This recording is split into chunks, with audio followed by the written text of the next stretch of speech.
সকাল থেকেই হচ্ছে মুষলধারে বৃষ্টি, আর এসেই তো বিপদে পড়ে গেলাম। Hi everyone, welcome back to my another mini blog. আর অনেক দিন পর তোমাদের সাথে একটা মিনি ব্লগ শেয়ার করছি। আর এটা ছিল শিক্ষক দিবসের দিনের ব্লগ। তারপর স্যারের জন্য আনা গিফটটা দিলাম, তারপর এখানে কেক কাটিং হলো, তারপর চলে এসেছিলাম স্টেশনে। আর স্টেশনে এসেই ভীষণ খিদে পেয়ে গেছিলো, তো এই কেকটা খেয়ে নিলাম। আর যাওয়ার সময়ও হচ্ছিলো প্রচণ্ড বৃষ্টি, আর পুজো তো চলেই এসেছে প্রায়। আর চারিদিকে না এই পুজো পুজো ভাবটা আমার বেশ লাগছে।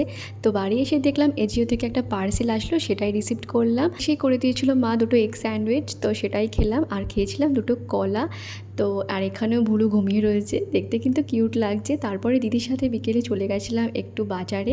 আর বাজারে গিয়ে অনেক দিন পর মোমো খেলাম, কারণ মোমো খেতে তো আমার ভীষণ ভালো লাগে। আর মোমোটা ভীষণই ইয়ামি অ্যান্ড টেস্টি ছিল, তো ভাবলাম বাড়ির জন্য এক প্লেট নিয়ে নিই।